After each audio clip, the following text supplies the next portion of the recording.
everyone. I'm Maggie McGrath, Senior Editor at Forbes. On Monday, the U.S. Department of Health and Human Services revealed the NIH budget for 2026, and that budget faces 40% cuts compared to 2025.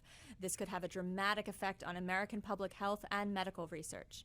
Meanwhile, the GOP budget bill enters reconciliation in the Senate, and joining us to talk about it all is Senator Tammy Baldwin. Senator, thank you so much for joining us.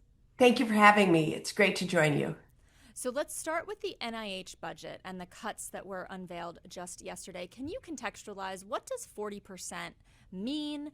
What would it look like? What does America most need to know about this proposed budget? So in addition to the failure to grant new awards under NIH, we have seen the interruption of research in progress because somehow the administration has deemed that this research goes against President Trump's executive order on DEI. By way of an example, studying racial disparities in Alzheimer's, or whether certain conditions have disproportionate or disparate impacts on certain communities, they've halted the research in progress. We're seeing devastating results from this today. And of course, his proposal for next year would be even worse. Devastating impacts today, proposal for next year, even worse. My question to you, you are a Democratic senator. What can Democrats do to stop this? Is there any recourse? There certainly is recourse, and that's because the National Institutes for Health have almost always enjoyed strong bipartisan support.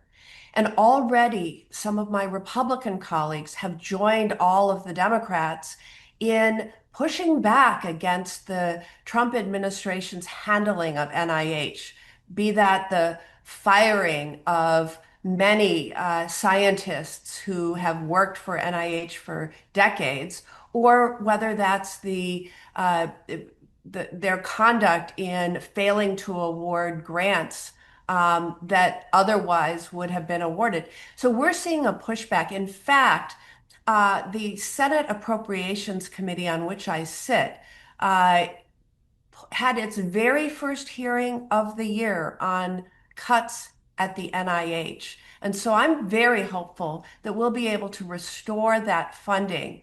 But we will be fighting against the administration every step of the way.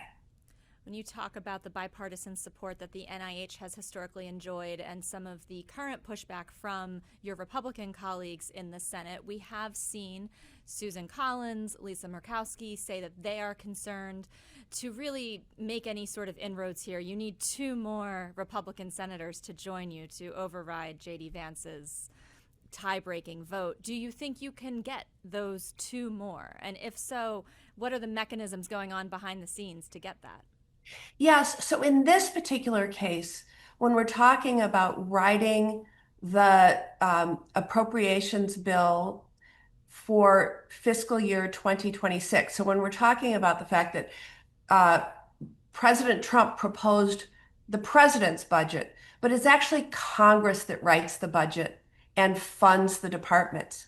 And so that's where the showdown will come. The Senate Appropriations Committee will write a bill. I predict that bill will fully fund the NIH at current levels or even above, and will resist the cuts that the president has proposed. And then we're going to need 60 votes to pass that. But that's, it is the Congress that sets the budget and appropriates money and funds the agencies and the departments. And we will probably just ignore President Trump's budget when we come to next fiscal year. But in the meantime, they've shown us their cards. They've shown us what they would do.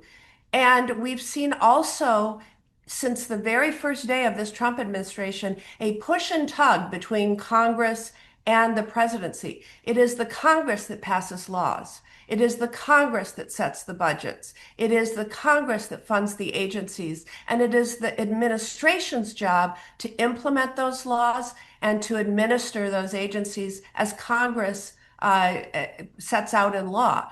And right now they're flouting us, and we're seeing ourselves in court, and we're going to see whether they have any influence moving forward on the fiscal year 2026 budget.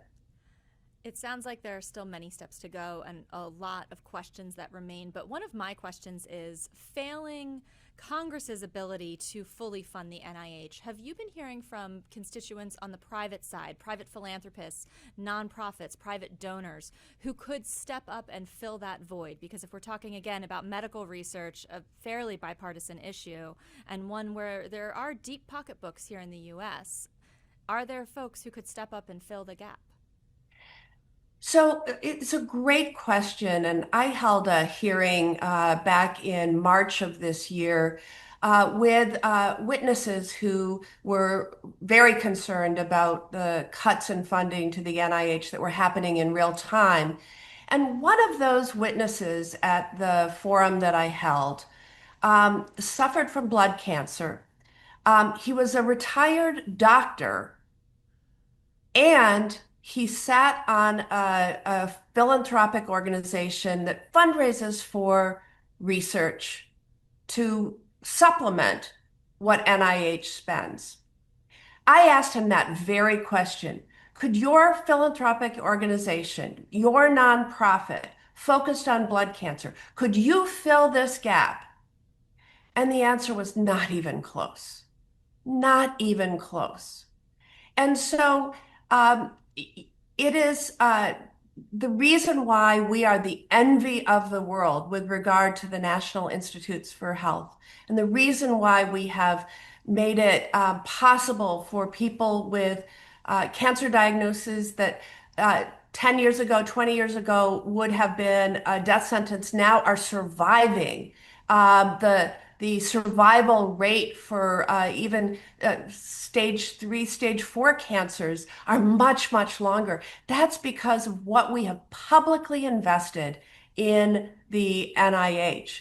And so I don't see private philanthropy from filling in the gap if somehow Donald Trump were to be successful and Robert F. Kennedy Jr. were to be successful in slashing the NIH budget moving forward. But I also do believe that we will have bipartisan success, not on restoring funding for all the things Trump wants to cut, but with NIH, given its history of broad bipartisan support, I think we'll be able to restore those proposed cuts. Now, speaking of cuts, I do want to transition to the GOP budget bill, which has proposed cuts to Medicaid, and then there are tax cuts. The administration is saying it wants to weed out waste, fraud, and abuse.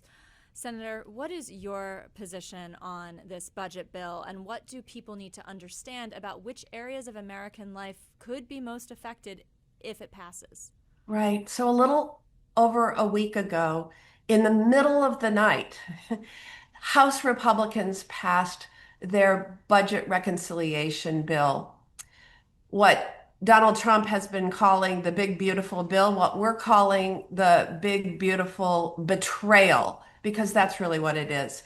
In combination, the health care provisions would terminate the health insurance of about 14 million Americans, including just under 230,000 Wisconsinites. Some of those people would lose their Medicaid coverage, and some of those individuals would lose their health care through the Affordable Care Act because the Republicans intend to allow a tax credit to expire that helps low-income people be able to afford the premium for their private insurance in the Affordable Care Act marketplace.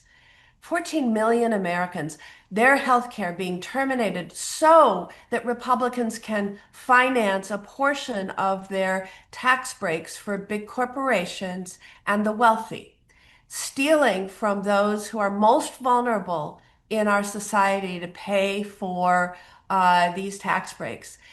It goes beyond healthcare. There's cuts in this measure to nutrition assistance programs, things that low-income individuals and families rely on to get the nutrition that they need if they are not able to pay for the grocery bill. And we all know that those prices are going up all the time, and may even be worse if Trump passes his tariff or puts his tariffs fully in place.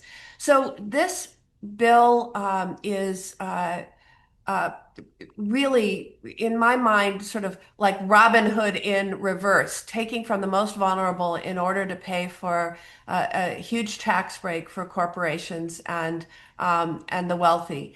And in the Senate, we are fighting to stop this from moving forward. My Republican colleagues have been hearing from their constituents uh, about the cruel impact that cuts to Medicaid would have on seniors who are in nursing homes, on critical access hospitals that could close, on people with disabilities, both children and adults who rely on Medicaid for both healthcare and services to allow them to live as independent a life as possible. And remember, a third of all children are their healthcare comes through Medicaid. So we're going to do everything we can to stop these devastating cuts. Doing everything you can. What does that look like? And do you think it's possible, a similar question that I asked with the NIH, is it possible to get enough support from the Republican side to create a better path forward that perhaps doesn't affect as many millions of people as you just outlined? Right. So the tactic we're using is as old as can be, and that is engaging the constituencies, engaging the people of each of our states to let their elected officials know, whether that's House members or senators or even state legislators, because part of this measure is passing the burden to the states. And so there's a lot of folks there who are going to be left with huge challenges if they don't help us fight back. But what I can tell you, I've held 10 roundtables all across Wisconsin on the issue of Medicaid. They've gotten a lot of publicity, and people are understanding that cuts to Medicaid are things that will hurt their neighbor who has a child with a significant disability and needs that health care and those services. They understand if they're a caregiver for an elderly, frail parent who needs skilled nursing care, that this is about them and their families. And they are talking to my Republican counterparts. Now, the other thing I would say that we're finding, they always say the expression, politics makes strange bedfellows.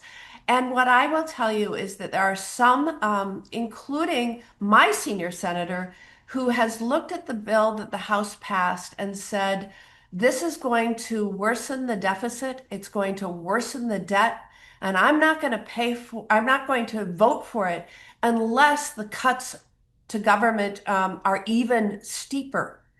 The cuts to programs like Medicaid and food stamps are even more severe than the ones already there. And then I have other Republican colleagues who are saying, wait a second, these cuts are way too steep right now. This is going to cause real harm to my constituents. So right now there are uh, different groups of Republican senators who are expressing their misgivings about what the House passed. My prediction is that the Senate Republicans will write a new bill and will try to figure out their path forward. But at this point in time, I don't think if the vote were held today that the bill that the House Republicans presented us with would pass. If the vote were held today, you don't think the bill that the House Republicans wrote would pass. That is an interesting prediction. We will have to have you back if and when that comes to fruition. But we have about 30 seconds left. Is there anything else you would want the Forbes audience to understand about this budget bill and what happens next? Well, I would go to the point that I was just making about how much people's voices and their stories matter. So reach out. Don't be shy about calling your elected representatives, registering your opinions about how this measure would impact you, your neighbors, your communities, your state. Senator Tammy Baldwin from Wisconsin, thank you so much for joining Forbes today. We so appreciate your time and your thoughts. Thank you for having me.